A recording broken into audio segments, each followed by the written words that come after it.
Deuteronomy 3. Next we turned and went up along the road towards Bashan, and Og king of Bashan with his whole army marched out to meet us in battle at Edrei.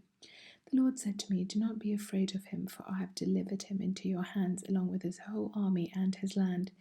Do to him what you did to Sihon king of the Amorites, who reigned in Heshbon." So the Lord our God also gave into our hands Og king of Bashan and all his army. We struck them down, leaving no survivors. At that time we took all his cities. There was not one of the 60 cities that we did not take from them. The whole region of Argob, Og's kingdom in Bashan. All these cities were fortified with high walls and with gates and bars, and there were also a great many unwalled villages.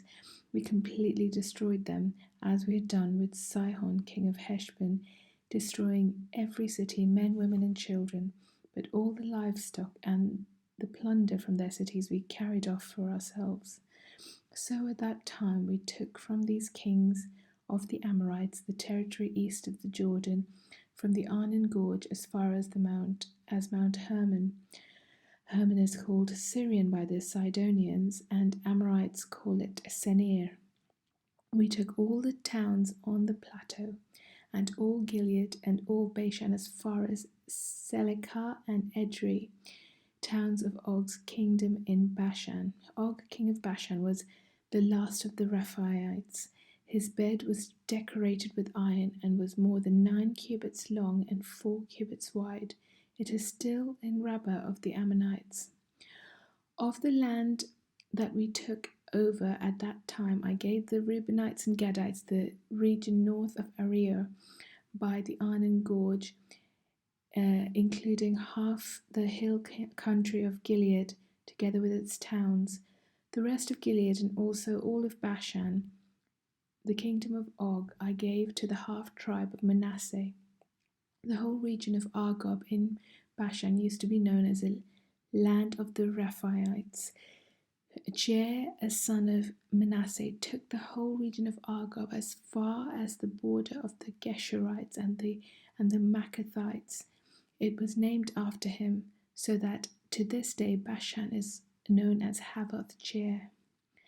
And I gave Gilead to Machir, but to the Reubenites and the Gadites I gave the territory extending from Gilead down to the Arnon Gorge, the middle of the gorge behind being the border, and out to the Jabbok River, which is the border of the Ammonites. Its western border was the Jordan in Arabah, from Kinnereth to the Sea of the Arabah, that is the Dead Sea, below the slopes of Pisgah. I commanded you at that time, the Lord your God has given you this land to take possession of it. But all you able-bodied men armed for battle must cross over ahead of the other Israelites. However, your wives, your children, and your livestock, I know you have much livestock, may stay in the towns I have given you, until the Lord gives rest to your fellow Israelites as he has to you. And they too have taken over the land that the Lord your God is giving them across the Jordan. After that, each of you may go back to the possession I have given you.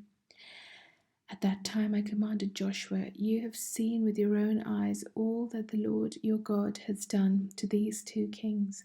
The Lord will do the same to all the kingdoms over there where you're going. Do not be afraid of them. The Lord your God himself will fight for you.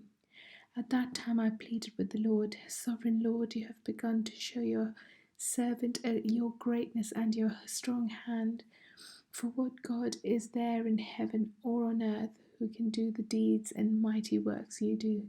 Let me go over and see the good land beyond the Jordan, that fine hill country in Lebanon. But because of you the Lord was angry with me and would not listen to me. That is enough, the Lord said. Do not speak to me any more about this matter. Go up to the top of Pisgah and look west and north and south and east. Look at the land with your own eyes, since you're not going to cross this Jordan. but commission Joshua and encourage and strengthen him, for he will lead this people across and will cause them to inherit the land that you will see. So we stayed in the valley near Beth Peor,